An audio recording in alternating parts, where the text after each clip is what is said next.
Hi, I'm Justin.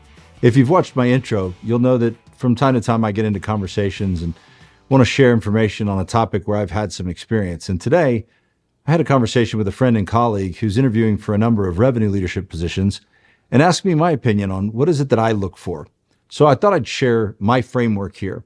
Now, there's a number of different frameworks, and you can have any one, but the point I was trying to make in this conversation was that you ought to have a point of view. It's not a let me get in the role and just figure it out. You want to have a set number of things you look at, a priority of evaluating the organization. It's going to be very different for a turnaround versus a growth opportunity versus a brand new team. There's going to be differences based on the product, based on the industry. But overall, you need to have some sort of framework for how you look at things. So what I did was I shared mine, and I'll share that here.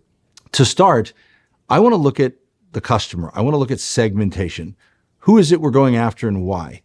Now, your product may evolve from time to time and take on new segments, but what do you know now?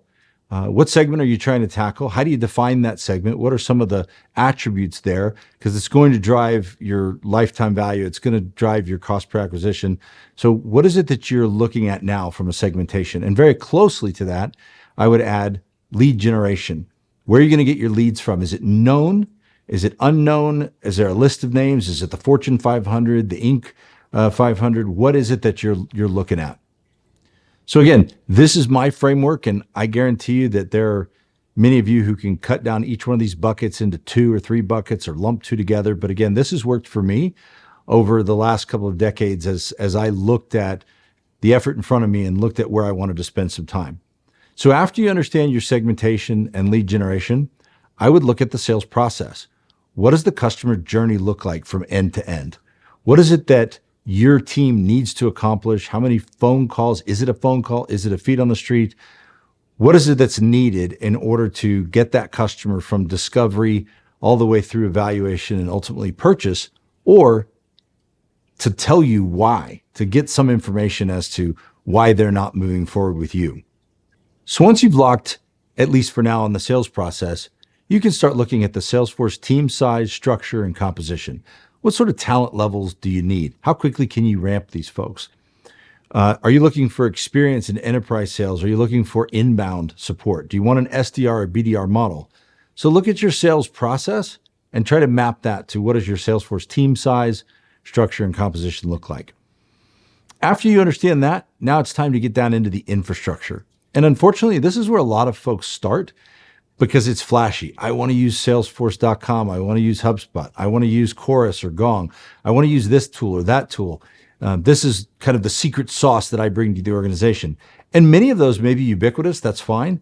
But you should really follow the process of understanding your segmentation, lead generation, sales process, team size, structure, composition before you get into the tools. Now that you're in the tools, are you wanting to support a monthly or a quarterly quota? Do you want to support an annual quota? Are there parts of each that you want to take the best of? What makes sense for your go-to-market motion based on what you've learned in the first couple of exercises around the segmentation and process?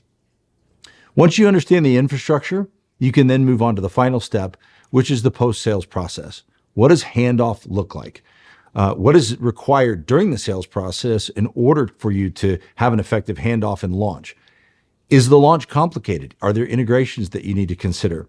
Some of the learnings here as you start this evaluation may further inform your sales process, so you may iterate and loop back, but ultimately you want to understand what sort of after-sales support am I going to need. Now, this is one of the areas where I think a lot of sales leaders get it a bit mixed up. Sales leaders think of the sales team's job as to get them to the contract signing, right? Get the deal booked. It's a closed win. Move on. Flip it over the fence. Hand it over to operations, customer support. I think that's a big mistake.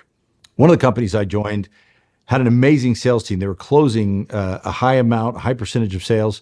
But ultimately, if you looked on the other side of the fence, they were struggling to launch these deals.